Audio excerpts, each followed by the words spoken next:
Dikisahkan dahulu, ada seorang lelaki ahli ibadah, rajin bangun tiap malam melaksanakan sholat qiyamul lail. Namun ibadahnya tersebut diacuhkan oleh Allah Azza wa Jalla karena perilaku kesehariannya.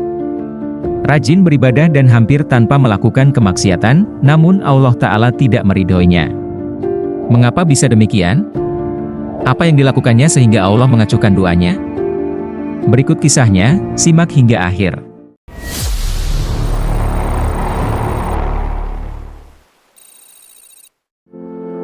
Kisah seorang ahli ibadah Abu bin Hisham, yang ibadahnya diacuhkan Allah Subhanahu wa Ta'ala.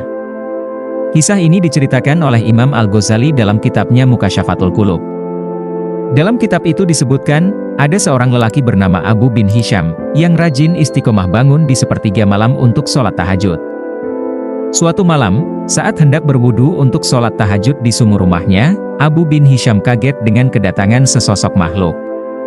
Makhluk itu tiba-tiba berada di bibir sumur. Sontak Abu bin Hisham kaget dan bertanya, "Wahai hamba Allah, siapakah engkau?"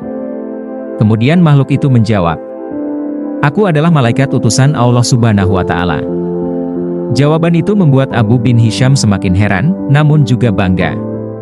Ia lalu bertanya lagi, "Apa yang kamu lakukan di sini?" "Aku diperintahkan untuk mencari hamba yang mencintai Allah," jawab malaikat tersebut. Pria itu dibuat penasaran dengan barang yang dibawa malaikat, yaitu buku catatan yang sangat tebal. Dia bertanya lagi mengenai buku tersebut. "Wahai malaikat, buku apakah yang engkau bawa itu?" "Ini adalah kumpulan nama-nama para hamba pecinta Allah Ta'ala," jawab malaikat.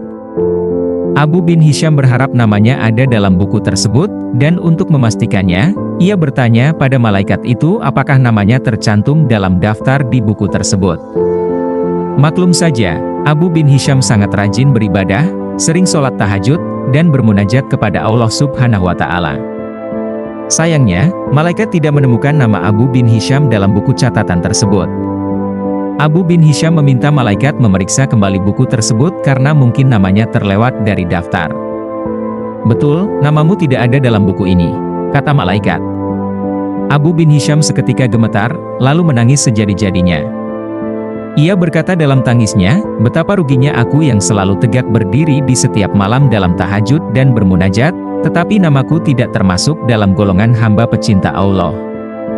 Malaikat itu berkata, "Wahai Abu bin Hisham, bukan aku tidak tahu engkau bangun setiap malam ketika yang lain tidur, kemudian mengambil air wudhu dan kedinginan pada saat orang lain terlelap. Namun tanganku dilarang Allah untuk menulis namamu." Ucapan tersebut membuat Abu bin Hisham semakin penasaran.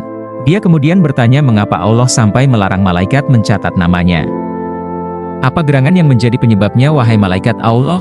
tanya Abu bin Hisham. Malaikat tersebut menjelaskan, "Engkau memang bermunajat kepada Allah, namun kau pamerkan dengan rasa bangga hal itu kemana-mana dan asyik beribadah memikirkan diri sendiri. Sedangkan di kanan kirimu ada orang sakit dan lapar, tidak engkau jenguk dan beri makan. Bagaimana mungkin engkau dapat menjadi hamba pecinta Allah dan dicintai olehnya, kalau engkau sendiri tak pernah mencintai hamba-hamba yang diciptakan Allah?" Abu bin Hisham pun kaget bukan main. Dia tersadar ibadah ternyata bukan semata urusan antara makhluk dengan Sang Kholik semata, namun juga sesama manusia dan alam sekitar. Dalam Quran Allah Ta'ala berfirman, "Sembahlah Allah dan janganlah kamu mempersekutukannya dengan sesuatu apapun. Dan berbuat baiklah kepada dua orang ibu bapak, karib kerabat, anak-anak yatim, orang-orang miskin, tetangga yang dekat dan tetangga yang jauh, teman sejawat, ibnu sabil dan hamba sahayamu. Sesungguhnya Allah tidak menyukai orang-orang yang sombong dan membangga-banggakan diri." Quran Surah An-Nisa ayat 36. Nabi Muhammad SAW juga bersabda perihal pentingnya menjaga hubungan dengan tetangga. Dari Abu Hurairah beliau berkata, "Dikatakan kepada Rasulullah, 'Wahai Rasul, fulanah selalu sholat malam dan puasa di siang harinya akan tetapi ia sering mencela tetangganya.' Rasulullah bersabda, 'Ia tidak baik, ia masuk neraka.' Disebutkan kepada Rasulullah bahwa fulanah hanya melaksanakan sholat wajib, puasa Ramadan, dan bersedekah hanya secuil keju. Akan tetapi ia tidak pernah menyakiti tetangganya. Rasulullah bersabda, 'Ia masuk surga.'" Hadis riwayat Al-Hakim. Demikianlah betapa pentingnya menjaga lingkungan sekitar kita terutama tetangga dekat. Karena bagaimanapun, merekalah yang akan kita mintai pertolongan jika keluarga kita sendiri mengalami kesulitan, ataupun sebaliknya kita saling membutuhkan. Semoga dapat mengambil hikmah positif dari kisah Islami yang singkat ini. Wallahu a'lam bishawab. Wassalamualaikum warahmatullahi wabarakatuh. Dukung channel ini dengan subscribe, like, dan silahkan berkomentar jika menurut Anda video ini bermanfaat atau terdapat kekurangan.